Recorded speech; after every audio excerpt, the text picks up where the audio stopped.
प्रिय भावकों, जय श्री कृष्ण।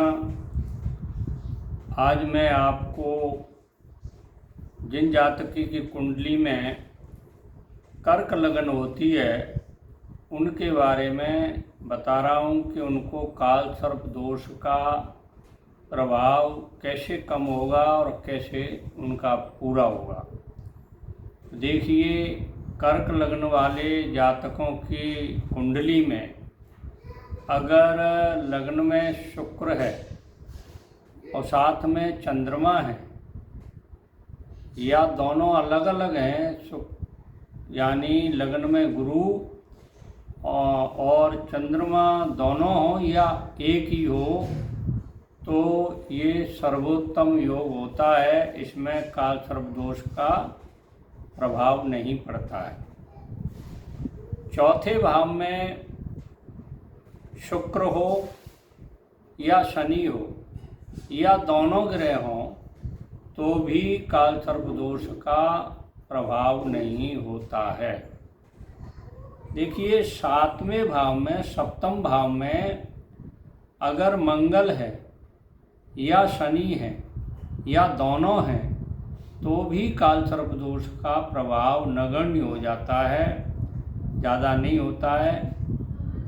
दसम भाव में सूर्य हो या सूर्य और बुध दोनों हों तो भी काल सर्प दोष का प्रभाव नगण्य होता है, यानी जातक के ऊपर काल सर्प दोष का प्रभाव नहीं पड़ता है।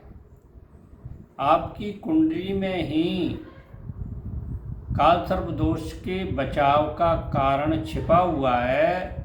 अगर हम आपको समझ लें और उसको अच्छी तरह जान लें तो हमारे जीवन में काल सर्प दोष का इतना प्रभाव नहीं होगा। देखिए, नवें भाव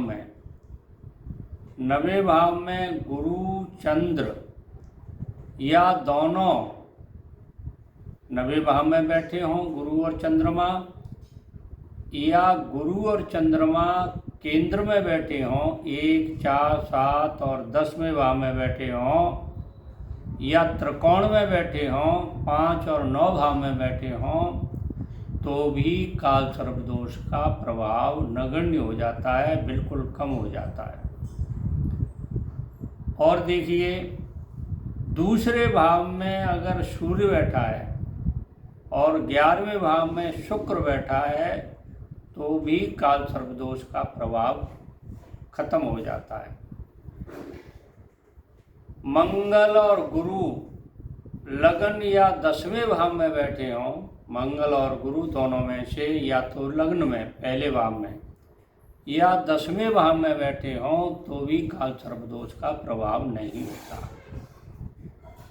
लग्न में या चंद्रमा या तो लगन के आगे पीछे, लगन होता है पहले भाव को, तो दूसरे भाव और 12वें भाव में, या चंद्रमा के दूसरे भाव या 12वें भाव में, यानी चंद्रमा के आगे और पीछे, लगन के आगे और पीछे अगर शुभ ग्रह बैठे हों, शुभ ग्रह होते हैं चंद्र है, बुध है, गुरु है, शुक्र है, सूर्य को भी थोड़ा मानते हैं, अगर ये ग्रह बैठे हों तो काल सर्प दोष का प्रभाव बिल्कुल नहीं रहता है।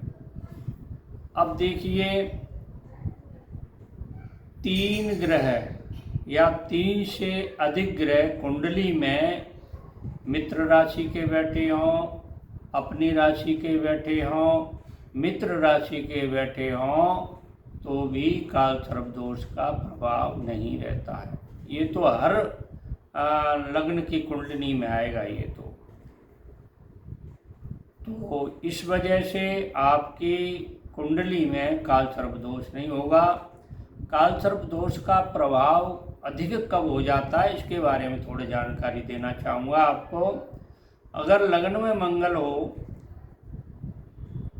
और चौथे भाव में सूर्य हो, 7वें में गुरु हो, 10वें में शनि हो, 5वें में चंद्रमा हो 9वें में बुध हो और सूर्य व शुक्र छठे 8वें 12वें भाव में हो और चंद्रमा छठे 8वें 12वें भाव में हो और गुरु भी इन छठे 8वें 12वें भाव में होगा तो काल सर्प दोष का प्रभाव पूरा का पूरा आपको लागू होगा।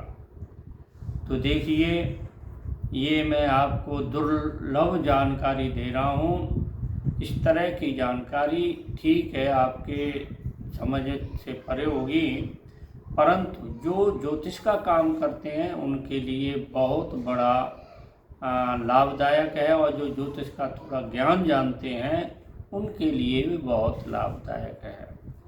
इस तरह आप सीखते सीखते महान ज्योतिषी बन सकते हैं। इसलिए मेरे चैनल को लाइक करें और शेयर करें और सब्सक्राइब करें ताकि मुझे भी थोड़ा उत्साह मिलता रहे कि हाँ, मेरी चीज़ की कोई कद्र कर रहा है। जय श्री कृष्ण।